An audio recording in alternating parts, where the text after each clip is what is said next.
Sabot ng bayan mo, ang poong Jesus Nazareno.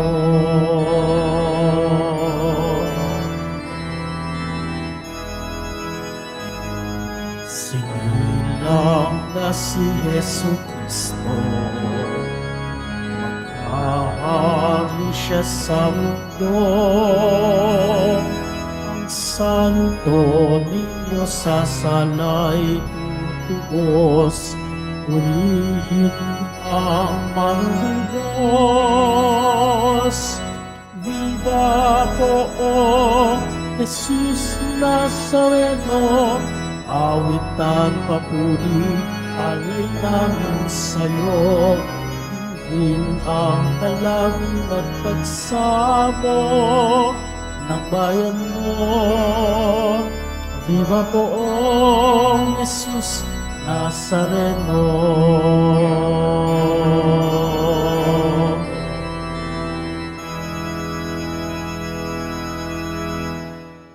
Sa ngalan ng Ama at ng Anak at ng Espiritu Santo, Amen. sumainyo ang Panginoon. At sumaiyo rin. Mga kapatid, aminin natin ang ating mga kasalanan upang tayo'y maging marapat gumanap sa banal na pagdiriwang. Tayo pong lahat, inaamin ko sa makapangyarihang Diyos at sa inyo mga kapatid, na lubha akong nagkasala sa isip, sa salita at sa gawa, at sa aking pagkukulang. Kaya isinasamo ko sa mahal na Birheng Maria, sa lahat ng mga anghel at mga banal, at sa inyo mga kapatid, na ako'y ipanalangin sa Panginoong ating Diyos. Kaawaan tayo ng makapangyarihang Diyos, patawarin tayo sa ating mga kasalanan, at patnubayan tayo sa buhay na walang hanggan. Amen. Panginoon, kaawaan mo kami. Panginoon, kaawaan mo kami. Kristo, kaawaan mo kami. Kristo, kaawaan mo kami. Panginoon, kaawaan mo kami. Panginoon, kaawaan mo kami. Manalangin tayo. Ama naming makapangyarihan, pakundangan sa aming pagpaparangal sa ngalan ni Jesus, kaming mga nagkamit ng kaniyang matamis na pagmamahal sa sanlibutan, ay bigyan mo ng puspos na kaligayahan sa kalangitan sa pamamagitan niya kasama ng Espiritu Santo magpa sa walang hanggan. Amen. Magsiupo muna po ang lahat.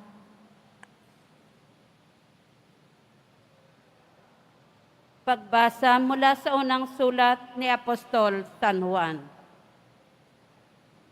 Minamahal kong mga kapatid, kung alam ninyong si Kristo'y matuwid, dapat din ninyong malamang ang bawat gumagawa ng matuwid ay anak ng Diyos.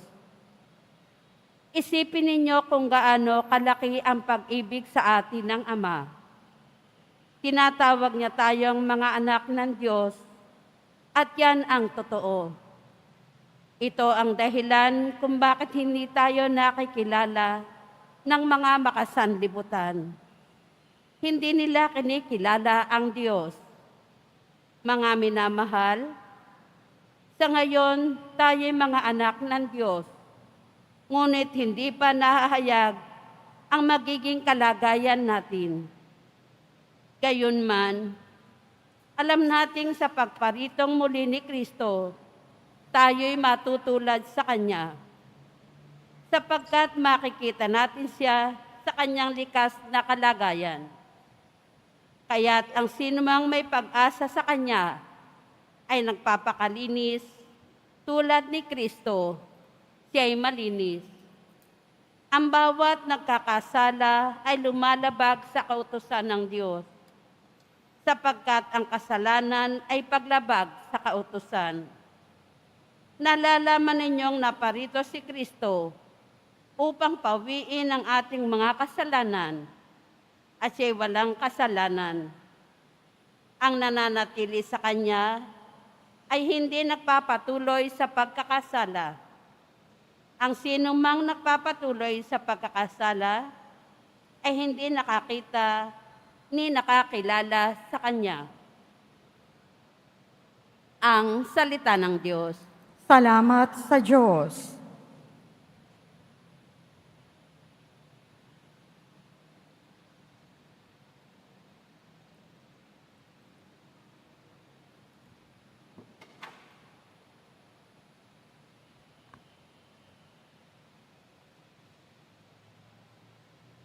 Kahit sa ay namamalas, tagumpay ng nagliligtas. Kahit sa ay namamalas, tagumpay ng nagliligtas. Umawit ng bagong awit, at sa puo, Panginooy ialay, pagkat yaong ginawa niya'y kahangahangang tunay. Sa sariling lakas niya at taglay na kabanalan, walang hirap na natamo, yaong hangad na tagumpay. Kahit sa ay namamalas, tagumpay ng nagliligtas. Ang tagumpay ng ating Diyos, kahit saan ay namalas. Yaong lahat sa daigdig, magsipagbunying may galak. Panginooy papurihan sa kagalakan ng lahat. Kahit sa ay namamalas, tagumpay ng nagliligtas. Sa saliw ng mga lira, iparinig yaong tugtog. Ang Panginooy papurihan ng tugtuging maalindog. Tugtugin din ang tumpeta, nakasaliw ang tambuli. Ipagbunyi nating lahat, Panginoon nating Hari. Kahit sa ay namamalas, tagumpay ng nagliligtas. Magsitayo na po ang lahat.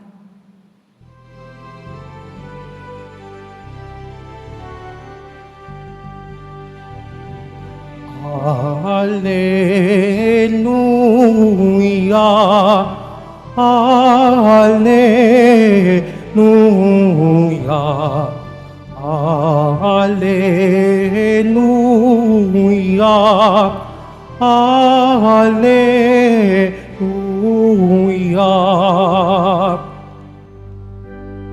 Naging anak ng Diyos tayo, sa salitang naging tao, na nanirahan sa mundo. Hallelujah, Hallelujah, Hallelujah, Hallelujah.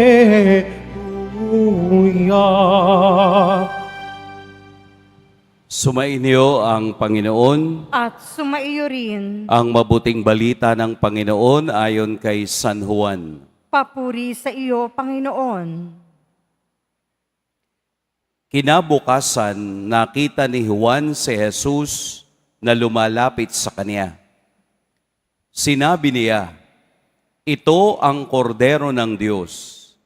Ito ang nag-aalis sa mga kasalanan ng sanlibutan."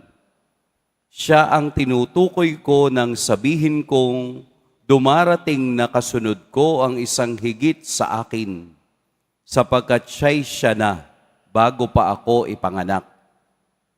Hindi ko rin siya lubos sa nakikilala noon, bagamat ako'y naparitong nagbibinyag sa tubig upang ipakilala siya sa Israel. Ito ang patotoo ni Juan. Nakita ko ang Espiritong bumababa buhat sa langit, gaya ng isang kalapati at nanatili sa kanya. Hindi ko nga siya lubos na nakikilala noon, ngunit ang nagsugo sa akin upang magbinyag sa tubig ang nagsabi sa akin, "Makikita mo ang Espiritu na bababa at mananatili sa isang tao. Siya ang magbibinyag sa pamamagitan ng Espiritu Santo. Nakita ko ito at pinatotohanan kong siya ang anak ng Diyos." Mga kapatid, ang mabuting balita ng Panginoon. Pinupuri ka namin, Panginoong Hesukristo. Magsiupo muna po ang lahat. Magandang umaga po sa lahat. Atin pong purihin at dakilain ang ating Poong Jesus Nazareno. Wala nang iba pang higit na tao na pwedeng sumaksi sa katotohanan kay Kristo. Walang iba kung hindi si Juan Bautista.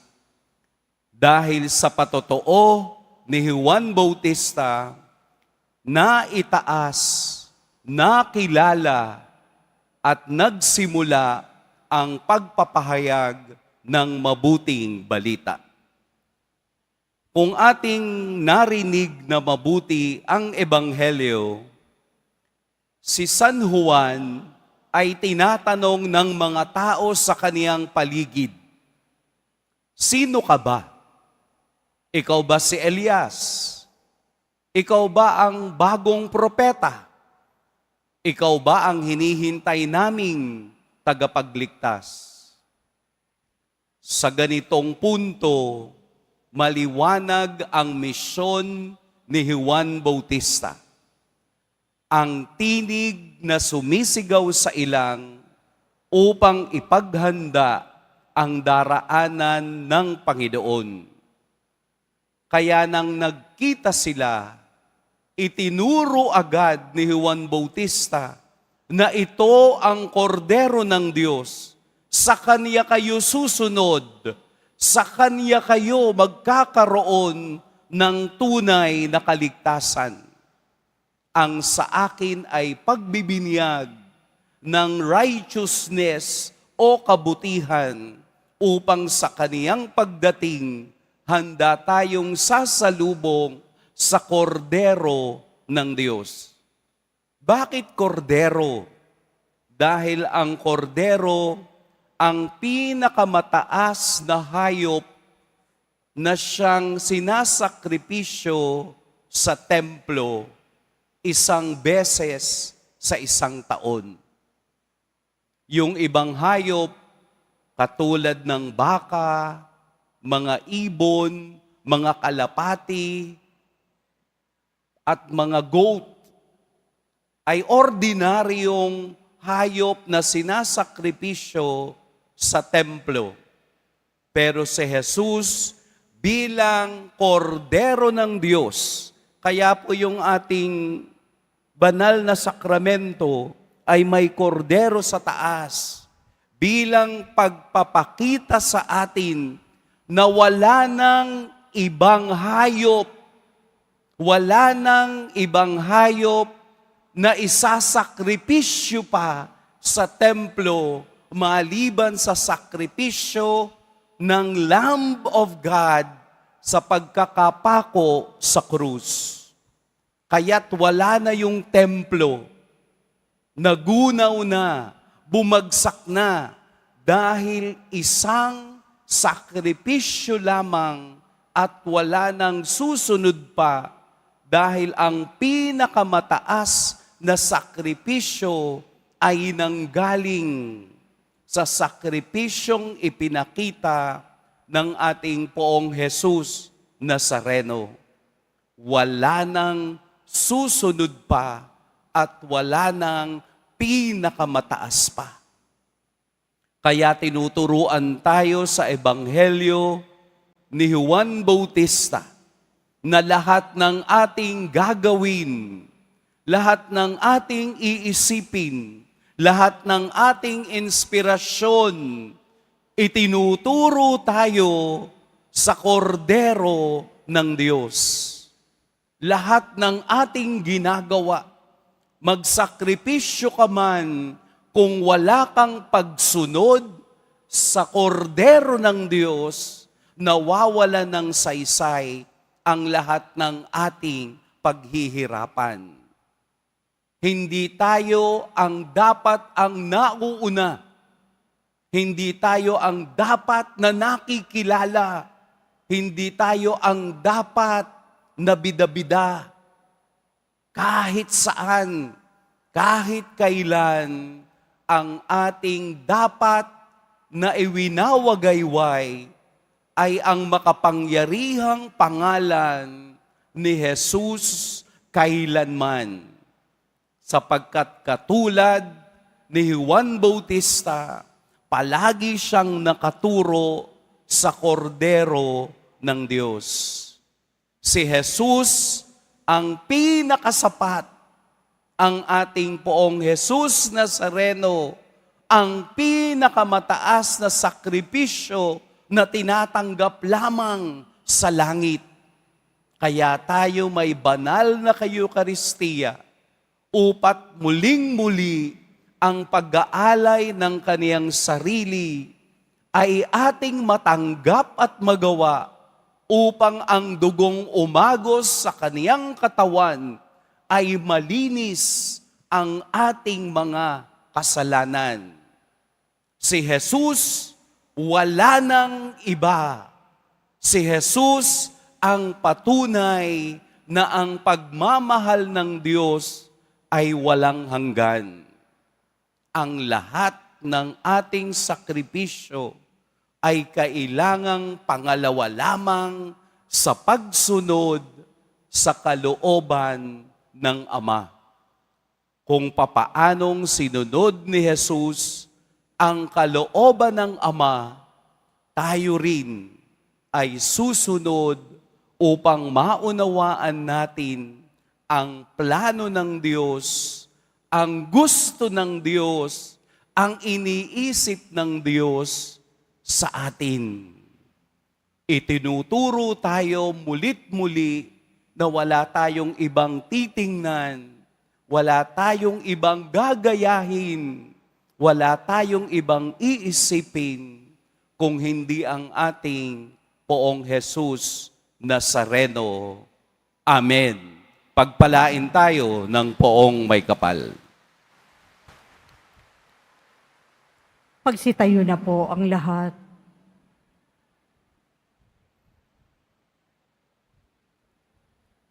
Minamahal kong mga kapatid, itinuturo ni Juan Bautista si Jesus bilang anak ng Diyos. Ituon natin ang ating mga puso at isipan sa Kanya sa ating pananalangin. Itulot mong maging mga saksi mo kami, O Panginoon. Itulot mong maging mga saksi mo kami, O Panginoon. Ang mga pinuno at kasapi ng simbahan, naway maging masigasig na ipahayag si Jesus sa mga tao sa pamamagitan ng kanilang paglilingkod. Manalangin tayo. Itulot mong maging mga saksi mo kami, O Panginoon. Ang mga nanunungkulan sa pamahalaan, naway hindi maghangad ng pansariling pakinabang, kundi maglingkod sa abot ng kanilang makakaya para sa kapakanan ng bayan. Manalangin tayo. Itulot mong maging mga saksi mo kami, O Panginoon. Ang mga magulang naway maunawaan na sa pamamagitan ng pagtuturo nila ng pananampalataya sa kanilang mga anak ay natutupad nila ang kanilang natatanging misyon na akayin ng mga tao patungo kay Jesus. Manalangin tayo. Itulot mong maging mga saksi mo kami, O Panginoon. Ang lahat ng may karamdaman at nagdurusa, naway makabatid na sila ay mahalaga sa mga mata ng Diyos at sila ay kinakalingan niya. Manalangin tayo. Itulot mong maging mga saksi mo kami, O Panginoon. Ang ating mga kaibigan na sa binyag ay namatay kasama ni Kristo at ngayon ay natapos na ang paglalakbay sa lupa, naway makabahagi sa kapangyarihan at kaluwalhatian ng kanyang muling pagkabuhay. Manalangin tayo. Itulot mong maging mga saksi mo kami, O Panginoon. Ama naming Diyos, tinupad mo ang iyong pangako sa amin sa paghahandog mo ng iyong anak. Ipagkaloob mo sa amin ang biyayang maging tapat na mga saksi ng kaniyang pagdating. Idinadalangin namin ito sa pamamagitan ni Kristong aming Panginoon. Amen. Magsiupo muna po ang lahat.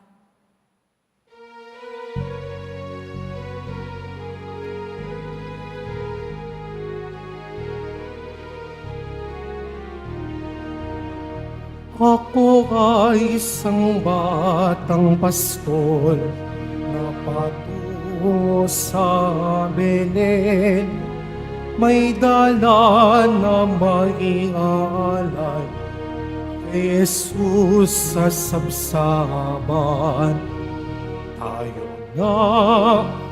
Tayo na, sa Belen tayo na sa Belen. At doon kay sarap mag-awitan sa tabi ng sabsaban. Tayo na, sa Belen tayo na sa Belen. At doon kay sarap mag-awitan sa tabi ng sabsaban. Magsitayo na po ang lahat. Manalangin kayo mga kapatid upang ang paghahain natin ay kalugdan ng Diyos amang makapangyarihan. Tanggapin nawa ng Panginoon itong paghahain sa iyong mga kamay, sa kapurihan niya at karangalan, sa ating kapakinabangan at sa buong sambayanan niyang banal. Ama naming lumikha, sa ngalan ni Jesus tanggapin mo ang mga alay sa dambana, pakundangan sa kaniyang pangako na anumang hilingin namin sa kaniyang ngalan ay di mabibigo, sapagkat siya'y nabubuhay kasama ng Espiritu Santo magpas sa walang hanggan. Amen. Sumainyo ang Panginoon. At sumaiyo rin. Itaas sa Diyos ang inyong puso at diwa. Itinaas na namin sa Panginoon. Pasalamatan natin ang Panginoong ating Diyos. Marapat na siya ay pasalamatan. Ama naming makapangyarihan, tunay ngang marapat na ikaw ay aming pasalamatan sa pamamagitan ni Jesucristo na aming Panginoon. Sumilay sa amin ang pagkakataong makipagpalitang handog sa iyo ngayon. Inako ng iyong maaasahang anak ang pagkatao naming alangan at hamak. Kahit kamatayan namin ay kaniyang natikman upang kami makasalo sa buhay na walang hanggan. Kaya kaisa na mga anghel na nagsisiawit ng papuri sa iyo nang walang humpay sa kalangitan, kami nagbubunyi sa iyong kadakilaan. Santo, Santo, Santo, Panginoong Diyos ng mga hukbo. Napupuno ang langit at lupa ng kadakilaan mo. Hosana, Hosana sa kapitaasan. Hosana, Hosana sa kaitaasan. Pinagpalang naparirito sa ngalan ng Panginoon.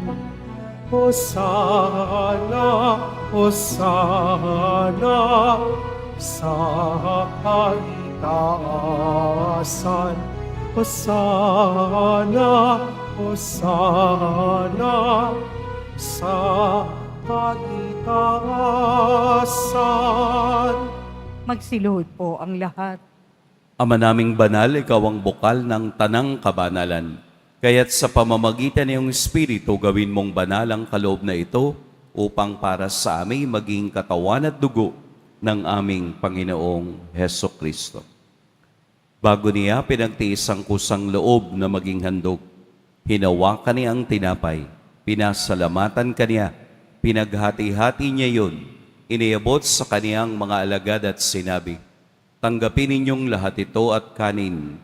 Ito ang aking katawan na ihahandog para sa inyo."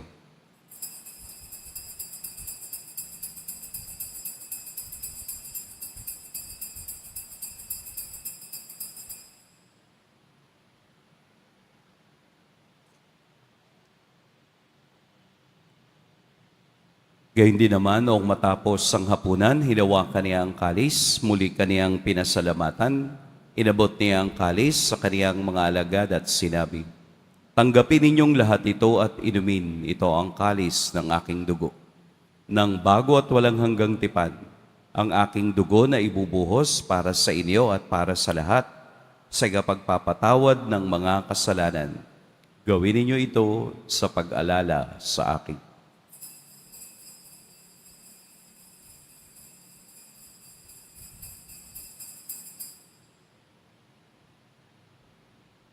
Magsitayo na po ang lahat. Ipagbunyi natin ang misteryo ng pananampalataya. Si Kristo'y namatay, si Kristo'y nabuhay, si Kristo'y babalik sa wakas ng panahon. Ama, ginagawa namin ngayon ang pag-alala sa pagkamatay at muling pagkabuhay ng iyong anak. Kaya't iniaalay namin sa iyo ang tinapay na nagbibigay buhay at ang kalis na nagkakaloob ng kaligtasan.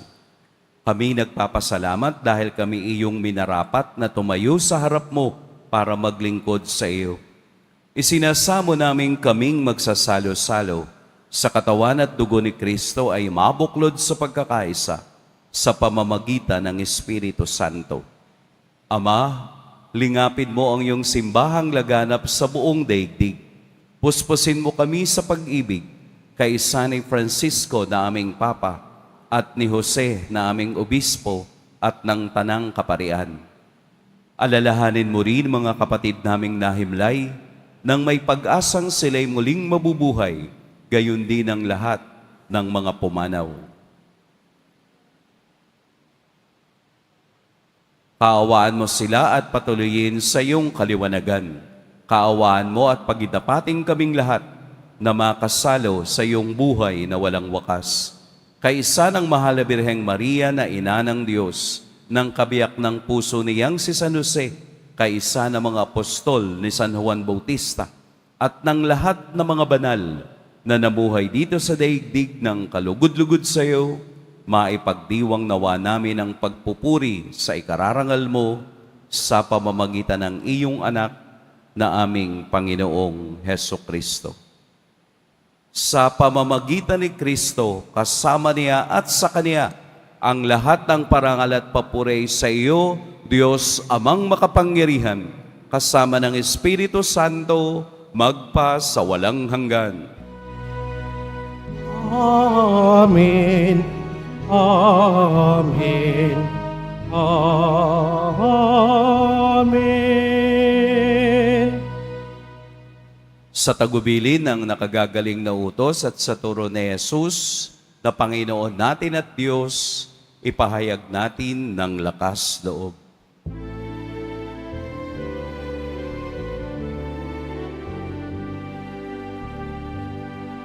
Ama namin, sumasalangit ka, sambahin ang ngalan mo, mapasamin ang kaharian mo, sundin ang loob mo dito sa lupa para ng sa langit.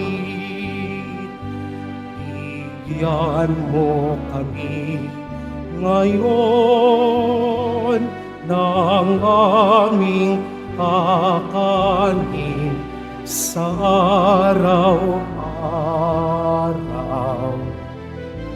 at patawarin mo kami sa aming mga sala, para ng pagpapatawad namin sa nagkakasala sa amin, at huwag mo kaming ipahintulot sa tukso, at iadya mo kami sa lahat ng masama.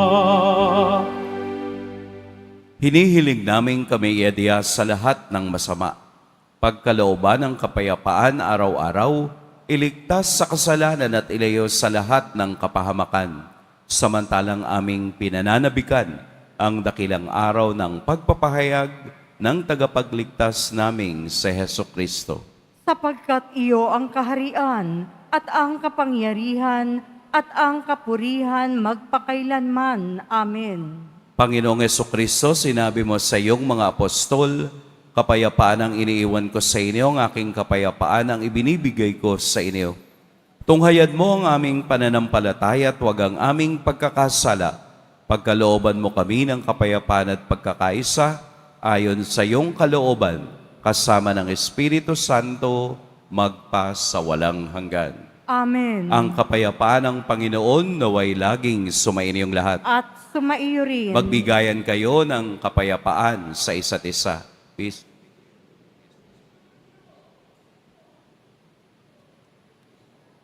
Kordero ng Diyos na nag-aalis ng mga kasalanan ng sanlibutan, maawa ka sa amin. Kordero ng Diyos na nag-aalis ng mga kasalanan ng sanlibutan, maawa ka sa amin. Kordero ng Diyos na nag-aalis ng mga kasalanan ng sanlibutan, ipagkaloob mo sa amin ang kapayapaan. Magsiluhod po ang lahat. Narito si Jesus, ang korderong ipinakilala ni San Juan Bautista. Ito ang kordero ng Diyos. Ito ang nag-aalis sa mga kasalanan ng sanlibutan. Mapapalad ang inaanyayahan sa kaniyang piging. Panginoon, hindi ako karapat-dapat na magpatuloy sa iyo, ngunit sa isang salita mo lamang ay gagaling na ako. With the body and blood of Christ.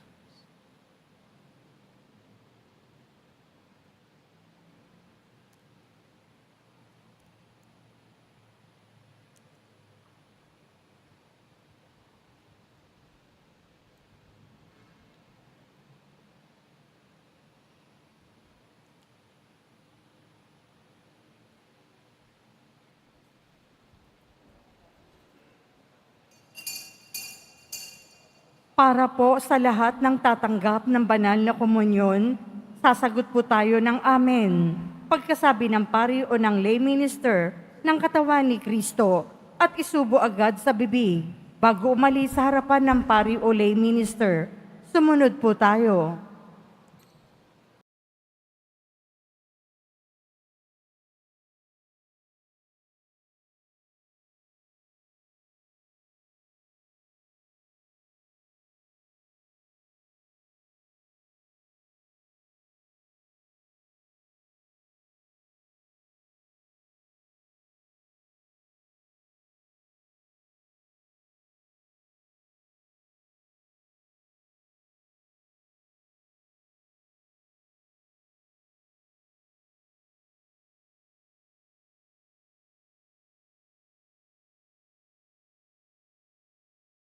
Magsitayo na po ang lahat. Manalangin tayo. Ama naming mapagmahal, para mo ng awang pagbigyan kaming mga nakinabang, upang marapat naming maparangalan si Jesus na poong mahal, sapagkat tanging siya lamang ang pinaglilingkuruhuran ng lahat, sa ikapagkakamit ng kaligtasan, sa pamamagitan niya, kasama ng Espiritu Santo, magpa sa walang hanggan. Amen. Muli ko pong uulitin para po sa ating kaayusan. Ang lahat po ng nasa aking kanan ay doon po kayo lalabas. At ito pong nasa kaliwa ay dito po sa Quezon Boulevard. Huwag na po kayong lalabas dun sa harapan dahil yun po ay pasukan lamang. At wala na pong pagbabasbas na gagawin sa loob, kundi doon po sa labas ang ating mga lay minister na maghihintay para sa pagbabasbas. Atin po ngayong ilalapat sa ating buhay ang pagsunod kesa sa paghahandog. Sumainyo ang Panginoon. At sumailo rin. Yumuko kayo para sa pagbabasbas. Mahal na poong Jesus Nazareno, inihayag mo sa pamamagitan ng krus ang walang maliw na pag-ibig ng Diyos sa sangkatauhan. Pakinggan mo ang kahilingan, lalo na para sa mga nangangailangan ng iyong tulong at awa. Makamtan nawa namin ang iyong kasagutan na may utang na loob na tinatanaw. Basbasan din po ninyo itong mga imahe at dasalan upang lalo kaming manalangin at magtiwala. Sa pamamagitan ng bendisyon na ito, naway lalo kaming maging mapaglingkod, masunurin at tapat sa iyo na aming maluwalhating Panginoon, magpas sa walang hanggan. Amen. At pagpalain kayo ng makapangyarihan at mapagmahal na Diyos, ang Ama at Anak at Espiritu Santo. Amen. Tapos na ang ating pagdiriwang, humayo kayong taglayang kapayapaan ng poong Jesus Nazareno. Salamat sa Diyos.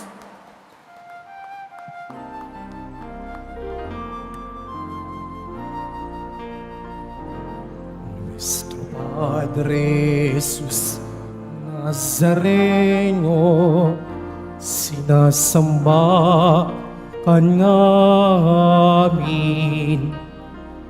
pinipinto ka namin, aral mo ang aming buhay at kaligtasan. Nuestro Padre Jesus Nazareno, iligtas mo kami sa kasalanan. Ang krus mo kinamatayan ay sagisag ng aming kaligtasan. Nuestro Padre Jesus Nazareno, dinarangal ka namin. Nuestro Padre Jesus Nazareno, inulwalhati ka namin. Nuestro Padre Jesus Nazareno, dinarangal ka namin. Nuestro Padre Jesus Nazareno, inulwalhati ka namin.